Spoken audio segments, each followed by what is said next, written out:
El podcast librero llega gracias a Busca Libre. Todos los libros que necesitabas a solo un clic de distancia. Hay momentos en los cuales uno se termina encontrando irremediablemente con su pasado. Las ciencias, la física, no terminaron en el colegio. Me he reencontrado con ellas gracias a Astrocarla. Astrocarla está con nosotros, Carla Arce Tort. ¿Cómo estás? Bienvenida al Buen Librero. Hola, Gianfranco. Muchísimas gracias por invitarme. Más que contenta de estar acá para hablar de ciencia y, bueno, todos los temas que quieras que hablemos el día de hoy. Primera pregunta de cajón, ¿cómo llegaste a la astrofísica? Mira, desde pequeña siempre me encantó todo lo relacionado con el espacio. O sea, siempre a mis padres, bueno, me cuentan que de pequeña siempre preguntaba qué son las estrellas, qué son los planetas. Quiero viajar al espacio, a ver con mis propios ojos cómo es todo allá afuera. Quería ser astronauta de chiquita. Entonces, desde pequeña siempre me encantó el tema del espacio. Ahora, nunca lo vi, hasta ya más grande, como un tema profesional. O sea, porque, claro, en Perú y en general en Latinoamérica no hay mucha información acerca de una carrera dedicada a ciencias y más allá ciencias del espacio. Peor aún te hablo hace muchísimos años, ¿no? Entonces siempre me encantó, lo veía más como un hobby, como algo que me gustaba hacer, ver por los telescopios, leer, qué sé yo, pero desde siempre, desde pequeña. Ya luego cuando descubrí que se podía hacer una carrera de eso fue que me dediqué profesionalmente. ¿Tu carrera de origen cuál es? Yo estudié física y luego me especialicé en astrofísica. ¿Y cómo fue ese paso de la física a la astrofísica? Ok, ¿cómo fue el proceso de investigar información para poder llegar a esos estudios complementarios? Cuando estaba en cuarto de medio, o sea, la edad en la que hay que decir que vas a estudiar, primero me habían aconsejado estudiar una carrera. El micro, sí. Sí, perdón. ¿Un poquito más acá? Perfecto. ¿Ahí estamos bien? Sorry. Ya. Replanteamos de nuevo para poder ¿Sí? La pregunta entonces. Ok. Entonces, ¿cómo fue ese camino para poder llegar a la astrofísica, entonces? Cuando ya estaba en cuarto de media, que es la etapa en la que hay que elegir una carrera, yo siempre supe que quería dedicarme, si es que era posible, a estudiar el universo, ¿no? A las ciencias. Di un test vocacional y lo interesante es que me salió medicina, derecho y astronomía. Y yo dije, y bueno, la persona que revisaba los tests me dijo, pero puedes escoger astronomía como un hobby e irte por una carrera, entre grandes comillas, normal, ¿no? Y yo dije, pero si está considerada como una profesión, ¿por qué no podría elegirla? ¿No? Primer paso, o sea, primer tema, que en Perú no existe hasta el día de hoy la carrera de astronomía, pero decidí informarme un poco más. Te hablo del 2004, 2005, en esa época no había redes sociales como hay ahora, no había tanto acceso a la información, el internet era algo relativamente nuevo.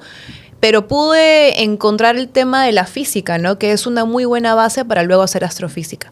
Así que me informé un poquito acerca del tema y decidí empezar con física. Y fue una muy buena decisión, creo yo. Ese es un muy buen punto, ¿no? O sea, aquí en el Perú el tema científico no está tan desarrollado y siento que en las escuelas tampoco es que se promueve esto demasiado, ¿no? ¿Cómo fue tu caso? Yo creo que como el caso de varios, ¿no? Que veíamos, incluso aunque a mí me gustaba la ciencia, sí los veía que los presentaban como cursos complicados a los que hay que tenerles miedo, que hay que memorizarse fórmulas porque sí y reescribirlas en el papel. O sea, no hay un enfoque en el que se demuestre por qué la ciencia es importante. Va más allá de memorizarse fórmulas, ¿no? Cómo aplicamos la ciencia en el día a día, ¿no? Porque estamos rodeados de ciencia. Entonces, yo creo que esa es la clave para que las nuevas generaciones se motiven y no le tengan miedo a las ciencias, porque las ciencias son muy bonitas y divertidas en realidad, ¿no? Entonces, mi caso fue como el de la gran mayoría, pero una vez que ya me metí a la carrera pude ver otra perspectiva de la ciencia, ¿no? O sea, de las ciencias en general, que no es algo a lo que hay que temerle. Yo siento que aquí hay un tema abismo respecto a determinadas materias. ¿En qué sentido? Por ejemplo, cuando te dicen, vamos a prepararte en letras, te preparan para poder seleccionar respuestas. Y cuando te hablan de ciencias es prácticamente lo mismo, problemas tipo y demás. Quizás si trabajáramos las letras y las ciencias en forma de proyectos que te inviten a resolver situaciones, otra sería la historia, ¿no? Y entender cómo aplicarlo en el mundo real, porque ¿cuántas veces has visto ese meme que dice un día más sin usar el teorema de Pitágoras, ¿no? Y mucha gente no sabe que en instrumentos o dispositivos como los celulares se usa el teorema de Pitágoras de alguna manera. O sea, si quieres triangular, por ejemplo, una ubicación con el GPS, cuando pides tu comida por delivery, Ujú. usas el teorema de Pitágoras. O sea, no tú, pero tu teléfono tiene programado el teorema de Pitágoras. Entonces, lo usas todo el tiempo, solamente que no lo sabes. Porque justamente no nos enseñan cómo se aplica la ciencia en el día a día. Solo nos dicen, memorízate estas fórmulas, haz unos cálculos porque sí.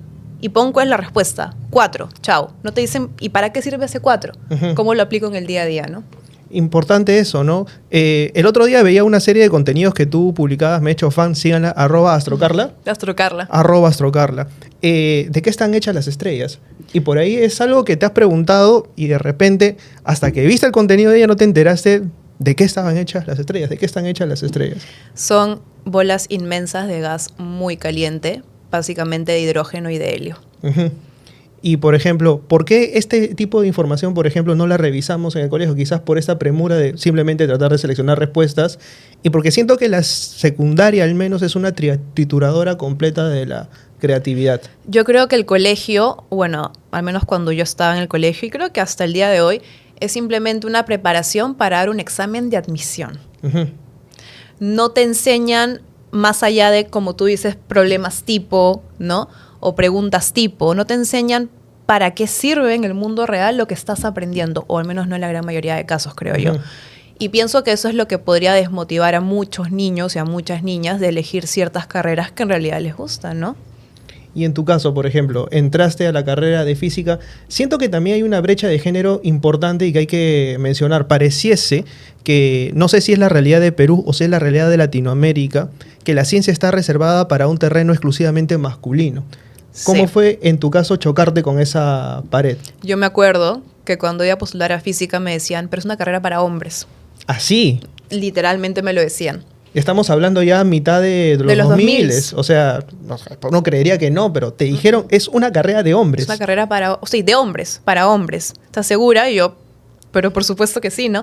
Es que también en esa época mis referentes, ¿quiénes eran? O sea, grandes personajes, Neil deGrasse Tyson, Carl Sagan, Richard Feynman, Albert Einstein, ¿no?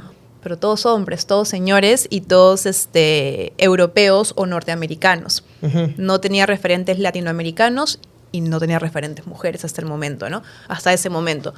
Entonces, cuando me decían eso, yo decía, bueno, puede que sea verdad, pero lo quiero hacer. Ahora, aún hay una brecha, ¿no? Porque se suele estereotipar mucho la imagen del científico, principalmente enfocando lo que es un hombre, un señor. Pero creo que gracias a las redes sociales y a la visibilidad que le estamos dando a las científicas, está cambiando a poquitos. Ahora he visto más mujeres en física y eso me alegra bastante. O sea, sí sientes que ha cambiado un poco el paradigma. Está cambiando a pocos, sí. Y también los prejuicios, ¿no? No solamente si eres hombre o mujer, sino tienes que tener cierta personalidad o ciertos gustos, como lo es The Big Bang Theory, para ser científico. Si no, no eres científico normal. Una cosa así, ¿no? Que es como que, ¿qué? Pero es que claro, ¿no? O sea, nuestras aproximaciones de pronto a la física, a la química, provienen de lo más mainstream que podamos encontrar. No hay referentes más cercanos, ¿no? Por ejemplo, astrofísicos peruanos. Exacto. O sea, ¿quiénes son, por ejemplo? ¿A quiénes deberíamos conocer? Bueno, está Lucía Cole, que también hace Lucía Cole, claro. que hace contenido en redes, que es física. Está Adrián, Ujú. que está haciendo su doctorado en astrofísica justamente. En otras áreas de la ciencia está Aldo, que hace paleontología. Bueno, y te hablo de la gente que está en redes, pero claro, fuera de redes hay un montón de científicos y de científicas que efectivamente no conocemos. Cuando digo que soy astrofísica peruana, creen que soy la única. No, hay un montón de astrofísicos peruanos, solamente que están en otras partes del mundo, ¿no? Pero eso, no conocemos a nuestros científicos, ¿Y a qué crees que se deba que no los conocemos? a que no se les da visibilidad. Ni a los científicos ni a la ciencia, para empezar. Ujú. Entonces, claro, todo el tiempo vemos cosas relacionadas con, qué sé yo, pues derecho, medicina, noticias, en las redes, ¿no? Pero la ciencia, muy poquito, en verdad. Entonces, al no darle visibilidad a la ciencia, no se le da visibilidad a los que hacen la ciencia, que son los científicos, ¿no?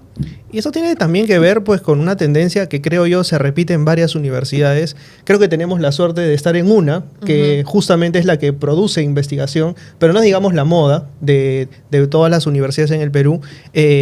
Pero sí, pues, o sea, no producimos investigación y no tenemos afán por quizás saber un poco más, ¿no? ¿Qué hay más allá de lo que usualmente te conocemos como referentes, ¿no? O sea, yo pienso que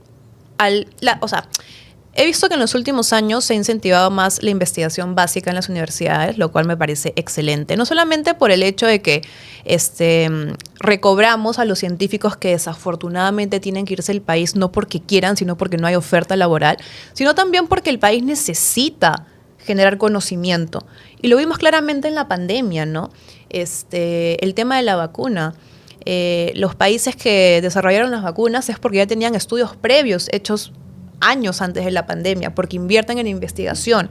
Aquí en Perú no. Aquí en Perú se invierte en cosas que queremos que la solución o resultado sea para mañana, inmediato. Si tú presentas un proyecto y dices va a tener resultados de aquí a 5 años. Demasiado, dicen. No, y eso está mal, pues, porque uno quiere anticiparse más bien a las cosas, ¿no? Entonces, ese es el problema que tenemos en Perú actualmente. Uno de los problemas de los tantos que tenemos, desafortunadamente. Y esto que mencionas es importante porque, claro, cuando la gente dijo se desarrolló la vacuna en tiempo récord, es porque también ya habían estudios previos no que es habían ayudado. De cero. Exacto, ¿no? Exacto. De hecho, hay artículos científicos que hacen referencia al COVID del 2009. Uh-huh. Te hablo de artículos europeos o estadounidenses, ¿no? O sea, porque estos científicos ya estaban estudiando desde hace una década antes de la pandemia este tipo de cepas. Entonces, por eso tienen como que una ventaja. Entonces, si hiciéramos lo mismo en Perú en distintas disciplinas, estaríamos mucho mejor. O sea, ¿sientes que falta realmente apoyo para desarrollar este tipo de investigaciones? Y falta visión, falta que las personas que toman las decisiones uh-huh. y tienen el poder de financiamiento tengan más visión, se asesoren, ¿no? Es lo que nos falta. ¿Cuál es el campo laboral para un físico aquí en el Perú? Depende. Hay dos ramas, la academia y la industria. La academia es la investigación, o sea, trabajas en un instituto o una universidad, das clases y haces investigación científica. Y la industria actualmente tiene mucha oferta laboral en cuanto a ciencias de datos, ¿no? Y como los físicos también nos preparan para programamos el 85-90% del tiempo estamos programando, sabemos de estadística, sabemos de resolución de problemas, de matemática. Los físicos son muy pedidos en temas de análisis de datos, ciencias de datos, así que yo diría que esos dos rubros son los principales actualmente. ¿Y cómo tú viste esta competencia en el extranjero? Porque tú tienes la oportunidad de terminar tus estudios e irte primero a España. Uh-huh. ¿Cómo fue esa experiencia? El primer choque que tuve cuando llegué a España, el primer día que entré a mi salón de maestría, fue, número uno, ver que había más de 30 estudiantes en un salón de astrofísica. Yo me gradué con 3 compañeros más, éramos 4 en mi promoción y eso era bastante. ¿4 de 30? No, o sea, cuando yo me gradué de física acá en Perú, Ajá. éramos 4 en mi promoción Uh-huh. y eso era un montón. ¿4? 4 personas. En cambio, en mi salón de astrofísica en España éramos más de 30. Para mí eso fue un primer choque. Y el segundo, que más de la mitad del salón eran mujeres. Uh-huh. Y también fue otro choque, ¿no? O sea, choque en el sentido de que no me lo esperaba, porque en Perú no se veía eso. Aún no se ve mucho, pero bueno, ya hemos avanzado un poco. Entonces, y ver, por ejemplo, cómo las universidades apoyaban a los estudiantes para hacer investigación. Habían un montón de concursos municipales, gubernamentales, que daban incentivos económicos a los estudiantes o a los investigadores para hacer proyectos. Eso falta, o sea, hay, pero está muy limitado, ¿no? O sea, el porcentaje de inversión en ciencia actualmente es ínfimo, uh-huh. muy, muy pequeño, y además está muy acotado a ciertas disciplinas que se ven más productivas, ¿no?, que otras. O sea, se ponen ciertas ciencias sobre otras y eso está muy mal. ¿Cuáles se ponen por encima, por ejemplo? Por ejemplo, medicina. Uh-huh. ¿No? O las ciencias aplicadas, ciencias de los materiales, ¿no? Cosas de electrónica. Pero tú pides financiamiento para un proyecto de matemática pura, complicado. ¿Y poder llegar a competir en una maestría así te costó mucho? O sea, venir del Perú y llegar a Europa y estar justamente con otras 30 personas más que también sabían igual o más que tú. Bueno, en cuanto al financiamiento, postulé a una beca, que es la beca de la Fundación Carolina. Hasta ese entonces daban una beca anual para... O sea, ellos dan becas a personas latinoamericanas para estudiar en España. Y en esa época era una beca anual para estudiar astrofísica en España. Y bueno, postulé y me gané la de mi año, la del 2000... ¿Qué año fue? 2015-2016. Y cuando llegué, ¿sabes qué? Fue una grata sorpresa encontrarme con que estaba bien preparada, vine bien preparada de Perú, o sea, fui más bien preparada de Perú y tenía un nivel igual al de mis compañeros. Esa fue una grata sorpresa, la verdad, felizmente.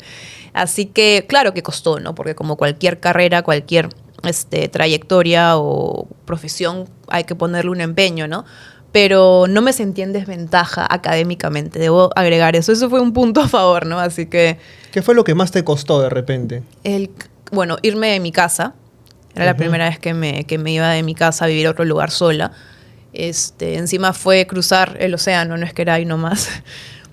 Y aunque en España se hable castellano, es un choque cultural, ¿no? Acostumbrarse a la nueva cultura, a hacer nuevos amigos, ¿no? Básicamente eso, acostumbrarme a mi nuevo lugar. Y lo gracioso es que cuando me acostumbré, ya era hora de irme, ¿no? Y ya luego me fui a Chile. Te fuiste a Chile. ¿Y la experiencia en Chile qué tal? Muy parecida en el sentido de que también, aunque sea un país vecino, también un choque cultural, ¿no? Desde los modismos, ¿no? Hacer nuevos amigos, asentarme como en mi nueva casa, ¿no? Pero como estuve ahí 5 años, sí lo sentí ya más como que estable, ¿no? De hecho, cuando me fui el año pasado, fue súper triste, ¿no? Como que ya me había acostumbrado a vivir en Chile, tenía mi departamentito. ¿En Santiago? Y todo, en Santiago de Chile. Pero una experiencia increíble. Algo que me sorprende mucho de Chile es que invierten bastante en ciencia. O sea, en Chile, en el norte de Chile, en Atacama, están los mejores telescopios del mundo. Son europeos esos telescopios, la gran mayoría, pero están ahí desde hace décadas porque Chile tuvo la visión de colaborar con esas instituciones para generar cosas a largo plazo como lo que están haciendo ahora. Actualmente Chile es la capital mundial de la astronomía y un montón de gente de todo el mundo va ahí a estudiar y a trabajar. Y es un país vecino, está aquí nomás, no es que te hablo de un país europeo, no. La cosa es que ellos saben cómo invertir, dónde invertir. Y además de la inversión en investigación científica, hay inversión en difusión científica. No te imaginas la cantidad de actividades que hacen en Santiago, municipales o institucionales, en torno a la divulgación de la ciencia. La comunidad se integra a los proyectos científicos y conocen a sus científicos. Me encantaría que pase aquí lo mismo. ¿Qué tanto falta para que podamos llegar a eso? Nuevamente, que las personas a cargo de tomar las decisiones y de financiar estos eventos, pues, tengan la disposición de hacerlo. Curiosidad aparte, ¿cuál es el país que más invierte en investigación científica en Latinoamérica? Mira, no tengo números exactos, pero me atrevería a decir que Chile es uno de ellos, dada la producción científica que tienen. Me atrevería a decir Chile y Brasil. Ojo, no tengo números exactos, podría estar muy equivocada, pero por lo que he visto, ¿no? Las colaboraciones que he hecho cuando he viajado a universidades de estos países, veo que hay mucha producción científica y apoyo. Y de ahí a dar el salto a crear contenido, ¿cómo es que ocurre? Porque o sea, en el ámbito académico, en letras, por ahí todavía hay cierto menosprecio a quienes se animan a hacer contenido. Te miran un poco por encima del hombro. ¿Pasa lo mismo en ciencias o cómo fue tu caso particular? Sí, hasta hace unos años había un estigma de que el científico es una persona seria y por algún motivo ser serio implica no hacer nada en redes, ¿no? Pero creo que está cambiando eso, porque cada vez hay más presencia de científicos en redes, ¿no? Y la gente ve que ayuda, ¿no? Porque aparte de informar, vemos que existen los científicos, ¿no? Y en distintas disciplinas. Y no tiene nada que ver tu habilidad para hacer ciencia con el hecho de que estés en redes sociales y la gente se está dando cuenta de eso, ¿no? También ayuda mucho a romper estereotipos, porque nuevamente, tú le dices a un niño, dibuja a un científico y te dibuja a Albert Einstein, no te va a dibujar a una chica tocando guitarra, ¿me entiendes? Como que ese es el punto, o sea, romper esos estereotipos también. ¿El primer video que subes cuál es? Wow, eso fue en el 2020. Creo que un video hablando de Júpiter, si mal no recuerdo. Era un video atroz porque yo no sabía nada de edición ni de armar un guión. O sea, es más, ni siquiera tenía edición. Era yo hablando de largo y haciendo y terrible. Pero ya sobre la marcha fui aprendiendo el tema de comunicación audiovisual, ¿no? ¿Y en qué momento dijiste, Instagram, esta es la herramienta, vamos a darle por este lado y voy a darle continuidad a esto? Porque cuando abrí Astrocarla era la plataforma que estaba más de moda, ¿no? O sea, Twitter también, bueno, X, perdón, también, pero es más escribir, ¿no? Yo quería hacer algo audiovisual Y en ese momento TikTok, si mal no recuerdo, recién estaba empezando y lo veía algo como videos de 10 segundos y tampoco era la idea, ¿no? Entonces empecé con Instagram. Y de hecho hasta el día de hoy es mi plataforma principal. Y es la que más me gusta, en verdad. Y empezaste con este video de Júpiter. ¿Te gustó cuando lo viste o ahora que lo ves te da dice No, "Uy, me da cosita. Es más, creo que lo he ocultado porque siento que ni siquiera es didáctico, porque es terrible. Pero era como que estaba empezando recién. Pero es como todo primer intento. Por ¿no? supuesto, por supuesto. Y luego, o sea, ¿cuál es el segundo y tercero? Y empiezas a darle ya por un lado y empieza a crecer la comunidad. O sea, que tienes una comunidad enorme en Instagram. Empezó a crecer. O sea, fue por eventos distintos. Primero fue como que empezaba a crecer orgánicamente, así de a poquitos. Luego, es que a veces el algoritmo uno no sabe cómo va a funcionar. Subo un reel, explota, ¿no? Y llegan seguidores, ¿no? Por ejemplo, luego cuando ya en Perú se empezó a dar más visibilidad a la gente que hacía contenido o que hace contenido en redes sociales y vieron lo que yo hacía, como que ya también al publicar estas cosas en periódicos o en páginas web, como que la gente dice, entonces empiezan a seguir, ¿no? Pero sí, depende mucho el tema de los seguidores, ¿no? Cuando llegan, depende mucho del algoritmo en realidad, o de la exposición. Y tu comunidad es bastante internacional, además. Sí, o sea, los países que más me siguen son Chile y Perú, pero también tengo gente de, Argentina, Colombia, España, Ecuador, entonces sí. ¿Cuál es ese video que revienta y tú dices, no puedo creer la cantidad de gente que está comentando, participando y empiezan a también interactuar entre ellos? Eso es lo interesante. Se pelean a veces en los comentarios de mis videos. Uno de ellos fue cuando hablé de Elon Musk y Starlink. Uh-huh. Elon Musk ha lanzado esta flota de satélites en teoría para dar internet a nivel global y supuestamente gratis, cosa que no es cierto. Y yo hablé acerca de la problemática de las flotas de satélites, ¿no? Cómo están obstaculizando nuestra visión del espacio.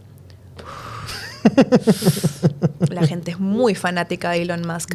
Está bien, pero ya lo endiosan a un nivel que es alucinante. Y me dijeron de todo en los comentarios. Y la gente también se metía a pelear. Y, wow. Pero sí se viralizó, ¿no? con las interacciones se viralizó. ¿Algún más. comentario que recuerdes y tú dices, cómo la gente puede comentar este tipo de cosas? Como yo hablaba acerca de la problemática que tenemos los astrónomos de observar el universo con esos satélites que nos nublan, Uh-huh. Una persona me puso, a mí qué me importa ver estrellitas, yo quiero jugar mi Nintendo, mi videojuego, y yo, ok. Cosas así, ¿no? Que es como que, amigo, no. O sea, por favor, ahí no va. Por ahí no va la cosa. O sea, aparte no vas a tener internet gratis. O sea, no es como lo venden tampoco. Sí, o sea, así hincapié en esto porque, insisto una vez más, o sea, yo es como que con el tiempo he sacado cierta coraza para ver qué comentarios leer y qué no. Por ahí te desestabilizan. Uh-huh. Al inicio me chocaban algunos comentarios, ¿no? Comentarios machistas también, ¿no? Como que hace una mujer hablando de ciencia, no le dan caso, es mujer. Xenofóbicos, es peruana, no debe saber nada. De todo, de todo. Al inicio era como que decía, pucha, porque ahora digo... Porque en redes, mira, vas a encontrar de todo. Así haga las cosas perfectas, siempre va a haber alguien que va a tirar hate. Entonces ya, ¿para qué? Y encima es anónimo. Entonces, claro, o sea, que vas a estar respondiéndole a alguien que tiene una silueta o que tiene, no sé, pues una foto de un anime. Usuario ahí, 455, una ¿no? cosa así, ¿no? Sí, o sea, ya Mr. Satan 347, ¿no? Te está comentando. ¿Qué Exacto. ¿Qué vamos a responder? Te nominaron a los premios Luces, estamos ahí en la misma terna. ¿Te sorprendió la nominación? No me lo esperaba. De hecho, me avisaron como que, oye, ¿estás nominada? Yo, ¿qué? Fue como que loquísimo, pero muy, muy feliz y muy honrada, la verdad. Porque estás también en el rubro cultura, o sea, y me parece chévere que también la cultura se expanda a otro ámbito que es justamente el de las ciencias, que muchas veces, bueno, insisto aquí, Bruno Bettelheim lo decía en Aprender a Leer, había un término, o sea, ¿qué consideramos una persona culta? Y se suele asociar a lo oculto únicamente a lo que es de letras.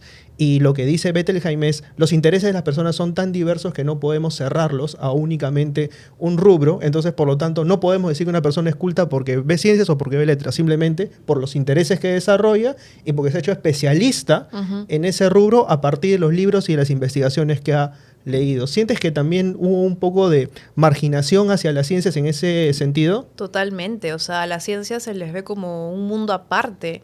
No solamente no ven a las ciencias como parte de la cultura de la sociedad, sino además las ven como algo reservado solo para un cierto grupo de personas con ciertas características que tienen que ser así genios, lo cual es un prejuicio absoluto, ¿no?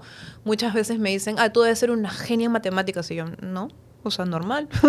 ¿No? Entonces, como que, y de hecho mucha gente a veces se frena a estudiar estas carreras porque dicen, yo no soy un genio o una genia, pero no hay que ser un genio para hacer ciencia, ¿no? Entonces, como que, efectivamente, hay muchos estereotipos en torno a las ciencias, ¿no? Y se les margina un poquito, ¿no? Entonces me parece genial que ahora se les considere como debe ser, ¿no? Dentro de la cultura, porque es cultura finalmente. Tu reacción cuando viste tu nombre ahí dijiste... Como que, wow, ¿qué? Bueno, genial. Súper, súper honrada, la verdad. Me Te estás haciendo campaña también. He subido ahí mis cositas para que la gente vote por sus nominados favoritos, ¿no? Así que... ¿Cómo te pueden seguir en redes? Astro Carla. Estoy en X, en TikTok y en Instagram. Ahí está, el cherry que no sabían que necesitaban. Sigan a Astro Carla y voten por ella también en los premios Luces. Y también por favor. Voten por su favorito. Dejen por ahí. Estamos haciendo un versus aquí. Sí, ¿no? Letras contra ciencias. Te decía, ahora exactamente en qué estás chambeando. Ahorita estoy haciendo investigación todavía, postdoctoral, con un grupo de investigación en Chile. Vamos a publicar un artículo en los próximos meses. Y pues viendo también si me quedo en la academia o me voy de repente a la industria o sigo en comunicación científica, pero ya desde un punto de vista un poco más profesional. Estoy ahí viendo cómo encauzar lo que sigue. ¿Y se podría saber sobre qué estás investigando o es todavía top secret? No, o sea, lo que yo hago es estudiar la formación de planetas actualmente. Y uso datos de radiotelescopios. Y pues proceso estos datos y analizo ciertos parámetros físicos para entender cómo eventualmente podría formarse un planeta. Actualmente estudio una fuente en particular que ya saldrá publicada eventualmente, así que estamos en eso. A grosso modo, ¿qué se necesita para formar un planeta? Necesitas una nube de gas y polvo y que de alguna manera haya atracción principalmente gravitacional entre los granos de polvo para que formen rocas cada vez más grandes y se forme una luna o un planeta. La pregunta es ¿cómo? ¿Cómo haces que dos rocas se peguen y formen un planeta? Eso es lo que estamos investigando. ¿El mundo tiene fecha de fin? Tiene, no sé cuál es, pero tiene y no es muy lejano. Y no hablo de que va a haber una destrucción estelar o algo así, no. O sea, los humanos estamos... ahí acabando un poquito con... ¿Qué acabará primero, la humanidad o el mundo? La humanidad. Definitivamente, ¿no? En 5.000 millones de años, el Sol va a expandirse en una gigante roja y se va a comer a la Tierra. Ya no van a haber humanos. Mucho antes que eso, sí. Yo pienso.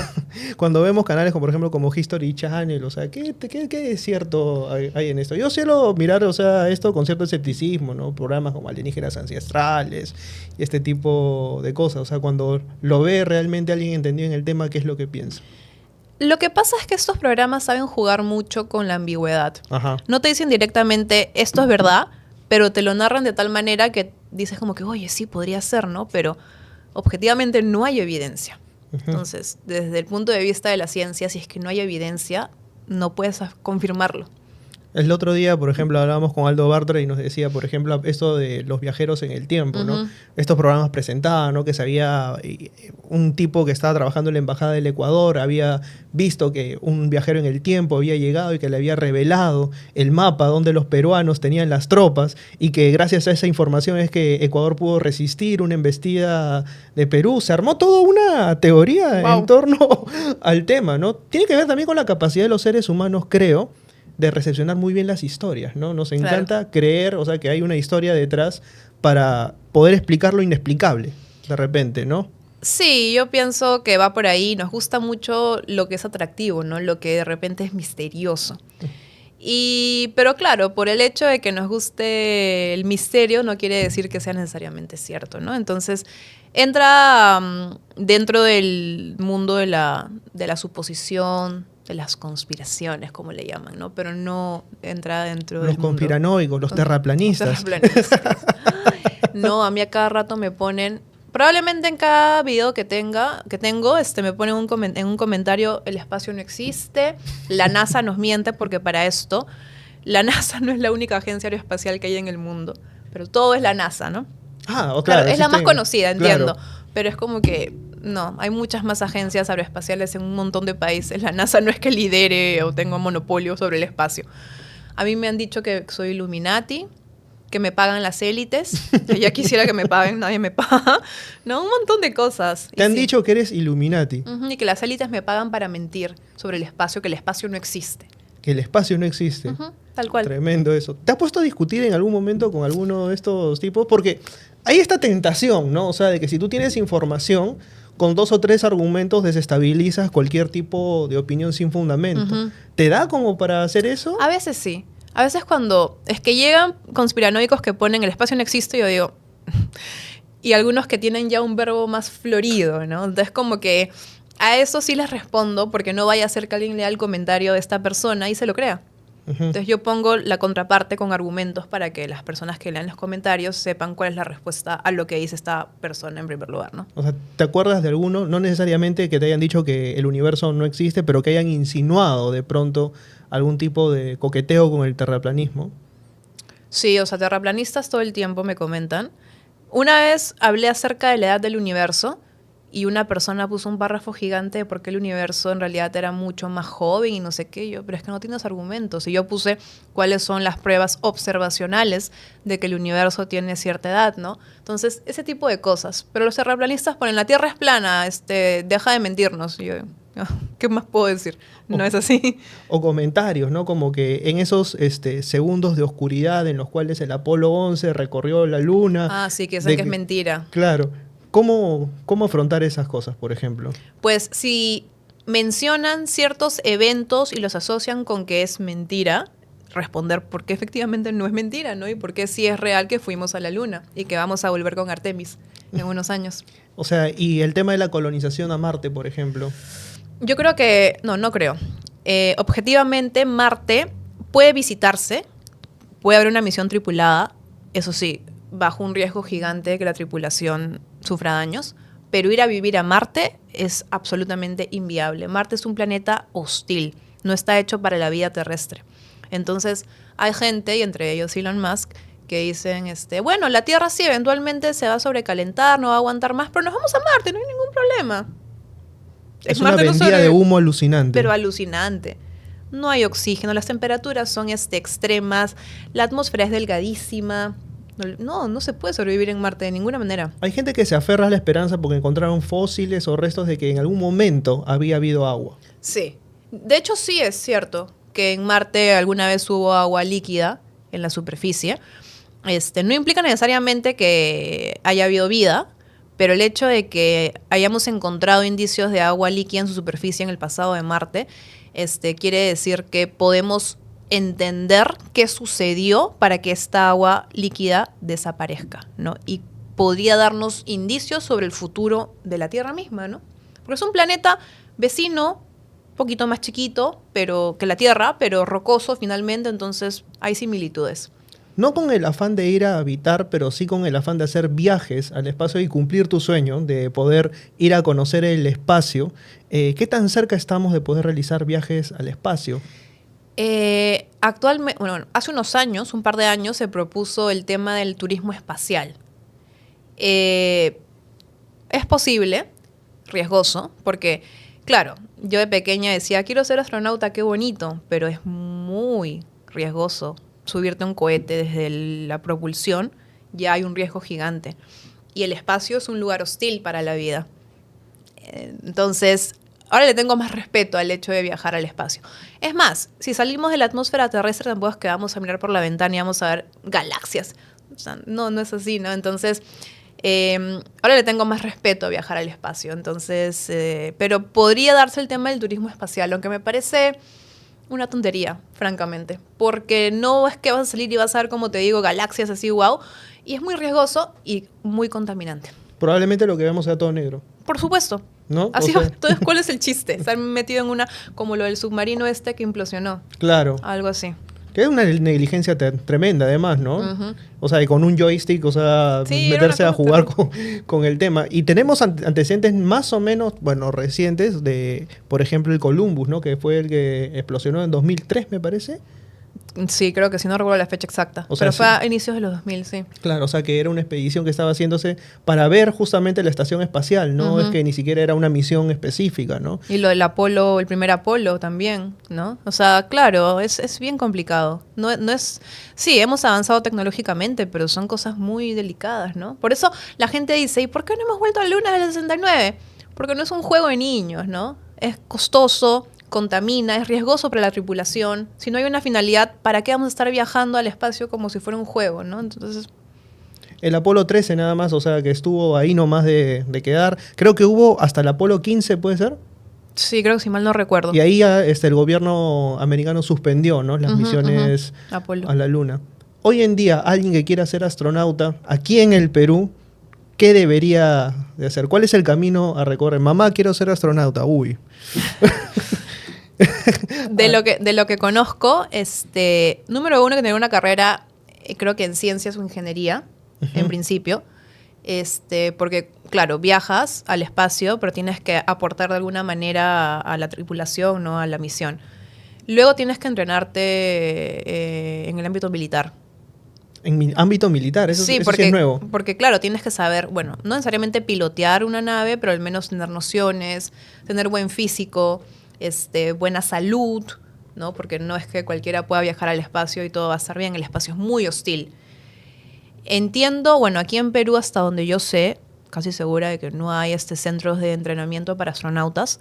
Hay que ir a otros países para eso, pero en principio, eso, ¿no? Aplicar a centros de entrenamiento para astronautas y tener una carrera enfocada en ciencias o ingeniería. O sea, de todas maneras ir a Estados Unidos. Probablemente, sí. Sí. O sea, es seguir, a ver, primer paso, estudiar una carrera de ciencias. O ingeniería también. O ingeniería, poderse preparar físicamente y postular alguna de esas academias en Estados Unidos. De entrenamiento para astronautas. Sí, en Estados Unidos están, bueno, las más conocidas, ¿no? Las de la NASA. Pero sí, o sea, básicamente es un trabajo de resistencia física, porque nuevamente viajar al espacio no es un juego de niños.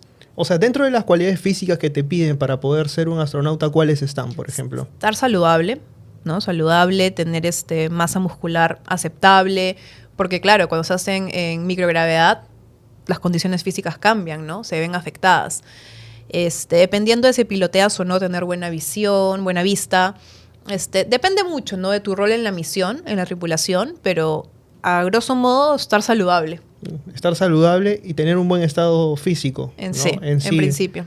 Bueno, sabiendo que no voy a ser jamás astronauta en mi vida, enterándome de eso, quiero agradecerle a Carla por haber venido. Gracias por haber venido y por habernos ilustrado a propósito de esos temas. Yo sé, amiga, amigo que estás viendo el programa, que tú siempre esperas referencias de literatura y demás. Las referencias a los viajes al espacio los puedes encontrar en libros de ciencia ficción.